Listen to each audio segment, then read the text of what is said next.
시장 자체가 무너진 것처럼 보이는데 미래에 대한 막연한 두려움 이거는 어떤 거세요? 이게 왜 그러냐면 저희는 이제 의사가 직접 상담하는 미용 병원이잖아요. 그래서 내가 좀 상담 잘하거나 운영을 잘하는 것 같은 병원들에 직원들을 보내보거나 대구 지역뿐만 아니라 서울 지역이나 다른 지역에도 보내보거나 이렇게 했을 때 제대로 상담하는 병원이 없더라고요, 사실상. 네. 그러니까 그냥 돈 벌려고 하는 느낌이에요. 당연히 돈 벌려고 하는 직업이긴 하지만 그래도 이제 예를 들어서 수술로 밖에 해결되지 않는 건데 억지로 비싼 뭐 2, 300만 원짜리 시술을 시킨다거나 이런 식으로 해서 이제 돈을 까불러 쓰게 만드는 경향들이 있더라고요. 잘한다고 하는 병원도 그렇더라고요. 그래서 이게 그런 거예요. 그러니까 시장이 건전해줘야 산업이 같이 성장하는데 불과 한 4, 5년은 일부가 그랬다고 느꼈었거든요. 일부 병원들이. 이제는 거의 대부분의 병원들이 그런 식이 아닌가라는 생각을 좀 하고 있어서 이게 사람들이 초반에는 좀 속고 실수하고 할 수 있겠지만 그게 반복되면 이 시장 자체에 대한 믿음이 사라지지 않을까라는 그게 막연한 두려움이 생기더라고요. 최근에 저도 그런 느낌이 들어가지고 이제 시술 상담을 했을 때 시술에 대한 내용에 대한 상담은 거의 한 10%도 안 되고 대부분 이거를 하시면서 이거를 같이 하면 패키지로 묶어가지고 할인이 얼마 되고 회원권을 끊으면 몇 % 할인이 되고 이런 이야기가 상담의 메인이더라고요. 다른 병원들이 뭐 다는 아니겠지만은 그래서 잘 나간다는 병원들도 그렇게 하는 거 보니까 약간 이제 이거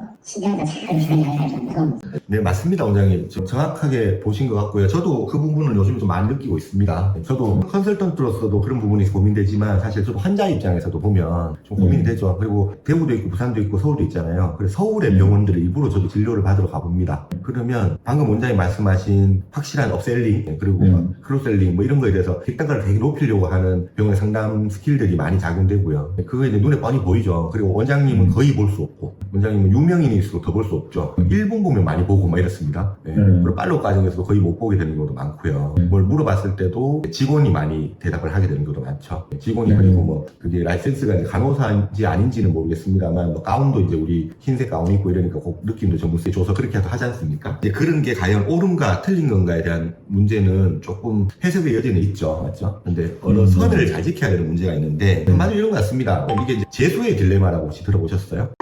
한번 인터넷에 검색해보면 너무 쉽게 나오는데요. 재수 2명 있는데 같이 독방에 놓고 대면 질의를 하는 겁니다. 이렇게. 아, 네. 그러면 한 사람이 이기면 그 사람만 살려주고 둘 다 지면 둘 다 죽고 둘 다 살면 둘 다 살 수 있고 뭐 이런 건데 오히려 서로 불신하기 때문에 결국 최악의 선택을 하게 된다 뭐 이런 게 재수의 딜레마지 않습니까? 의사 쪽에 특히 미용이나 이런 비보험 쪽에서 이런 재수의 딜레마 같은 게 생긴 것 같아요. 서로 믿지 못하는 거예요. 결국 최악의 선택들을 계속 하게 되시는 것 같아요.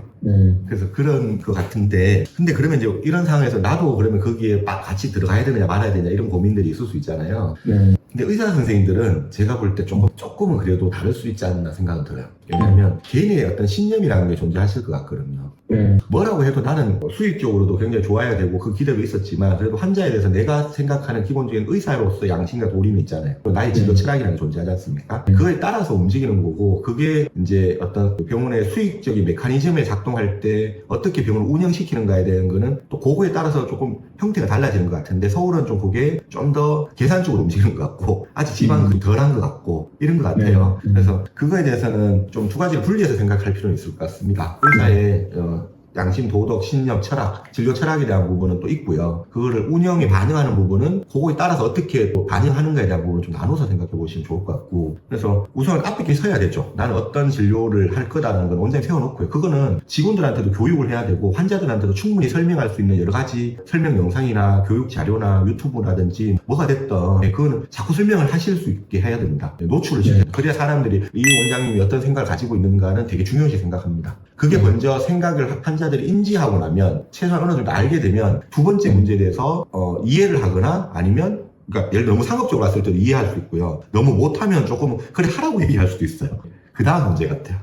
그래서 첫 번째 게 원장님 관이 있으시잖아요. 그러니까 결론적으로 그 진료 철학에 대한 관을 저는 컨텐츠화 시키는 게 첫 번째 일이라고 봅니다. 남들한테 설명할 수 있어야 됩니다. 그거를 구현하기 위해서 진료 철학을 구현하면서도 내가 수익을 높이기 위해서 돈도 잘 벌어야 되잖아요. 이 두 가지가 모순된다고 생각하는데 모순이 아닙니다. 둘 다 잘하는 게 창의성입니다.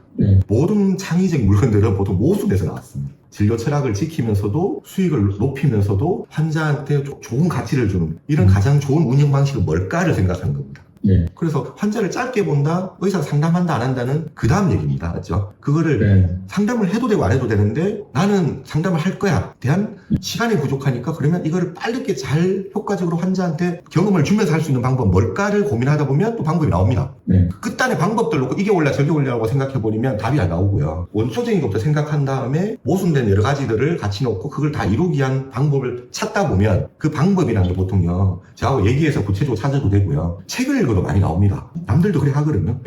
이런 모순된 상황에서도 이거 다 줄 수 있는 방법 뭘까? 라고 생각하면 이렇게 하면 되겠네. 저렇게 하면 되겠네. 방법들이 그 다음에 나옵니다. 그러면 그 방법대로 또 시행하다 보면 원장님 생각하는 약간 내가 남들을 봤을 때 좀 무너져 보이는데도 나는 그렇게 안 하고도 안 따라가고도 나만의 진료 철학을 지키면서 고객한테 같이 주면서도 수익도 좋게 할 수 있는 방법이 나옵니다. 네. 그래서 의사가 환자를 처음에 상담해야 되냐 말아야 되냐는 그 다음 문제라는 겁니다. 그 네. 방법 중에 하나일 뿐이라는 겁니다. 네. 이 메커니즘이 혹시 이해가셨나요? 네, 그걸 말씀드리고 싶었어요. 물론 또 구체적인 네, 방법을 아이디어 회의해보면 되죠, 원장님. 네. 그러면 이렇게 생각하시면 마음이 일단 좀 편해지실 거예요. 네.